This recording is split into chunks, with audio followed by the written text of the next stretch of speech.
Hello, I wanted to make a quick one-take video of my 2006 Doo RXP. I just purchased this, used, and it was poorly taken care of. It looks like the person using it didn't flush the motor out after its use, and as a result, the exhaust manifold had a corrosion hole in it, and it was pumping salt water into the engine compartment. And so on eBay, I was able to, for around $100, buy a used exhaust manifold that the person claimed was used in fresh water. I hope so. The way this was removed is that this stainless steel component goes into the water box here. You basically undo the clamps, and the manifold attaches here. There are 12, in my case, 8mm bolts, but there could also be Torx bolts that are usually E10. This clamp attaches the manifold to the stainless steel component I just showed you. You undo this first. You detach the water box with the rubber strap so you can push it back, undo the clamp, separate it, take out the 12 bolts. They're 8mm in my case, and you disconnect the water line that's in the front, and there's also on the bottom, and another one goes from the top over to the top, shown here. Top and bottom on the stainless steel component. While I was off, this Doo doesn't have many hours, approximately 70 hours, but I removed the supercharger. The supercharger has 3 bolts. One goes this way from the engine towards the supercharger. The other 2 are on the bottom, as seen here, the 3 bolts. And in my case, they're also 8mm. Even though there's a lot of corrosion on the exterior of this motor, the bolts came off fortunately very easily. What I did, since there's only 80 hours on this jet ski, is I took it to a local Sea-Doo shop, jet ski shop, and had the guy there just change the bearings, the outer seal, and he readjusted the slippage of the clutches.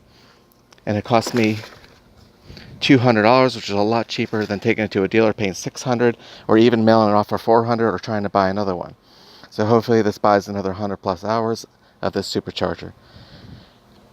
Another thing to be very careful about is all the hose clamps that are stainless steel on any model jet ski eventually will corrode and break. I think I have a broken one in somewhere. Oh, here it is. When stainless steel clamps break, it causes problems. It can separate from the supercharger. The exhaust can separate. And if you're out in the water, this can cause a loss of back pressure as well as water getting into the engine compartment. While I was here, another thing I did is I changed the knock sensor. The knock sensor is a common part that causes the jet ski to run poorly. It basically will lose full speed potential, or it may fail intermittently, causing it to decelerate while you're using it and then pick back up. This is a cheap part on eBay, around $20. Not easy to put in, however. But while this was a part, you take off the same 8mm intake bolts. You disconnect the wires to the coils. I cut the tie strap to this sensor right here, and you basically push this back, and you can see that the knock sensor, it's hard to see, but it is right there. So I just changed it. The wire goes right over here. I haven't plugged it in yet. This is the end of the wire, and it will plug in here. It's in a holder that just twists out when you're taking out the old one. And the last thing is that this is a 2006. And from 2004 to the middle of 2006, they put in bad valves. The valves are hollow core. Any rust or anything on it will cause the valve to snap. It'll drop into the cylinder. It'll destroy the motor. The valves, these are the exhaust valves. Also, sorry, the valve cover comes off easily with 8mm and also Torx interior. Bolts, do not touch the center ones, just the 8 exterior ones. Valve cover comes off, just take off the spark plug coils out of it. You can leave the plug in the hole. This exposes your valves. What I then did is I took my camera and took multiple pictures of the exhaust until I captured the number. And fortunately, my number starts with 75, which means that this motor was a late 2006, and I do not have the bad valves, which is going to save me $500+ and 10 hours of labor.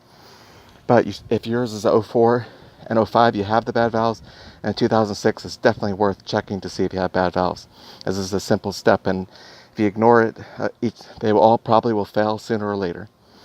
And I believe that's about it.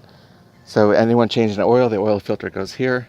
And while this is open, change every single clamp you can possibly see. What had occurred on this ski also, it was low in antifreeze, and right here, this clamp, which goes to the water pump, is gone. Completely corroded away, allowing antifreeze to drip out of it. So again, I have to put this all back together, and this is a one-take video, but I wanted to give you a cursory view of changing the exhaust manifold, taking out the supercharger, and having it either fully rebuilt or just refreshed in terms of changing the bearings. The old bearings have plastic in the cage. This plastic dry rots, so even though it's only 8 hours on the motor, this plastic is still 10 years, 12 years old, and if this comes apart, the balls come out of it, the bearing comes apart and throws metal into the motor right through here. Once that happens, it will destroy the motor. So it's a good idea to try to do prevention maintenance on the supercharger. Again, knock sensor goes under the intake here by taking out the bolts. Is all plastic, this pries back. Not easy to get to, but you can get to it going through here with a 10mm wrench. And I hope this helps. Thank you.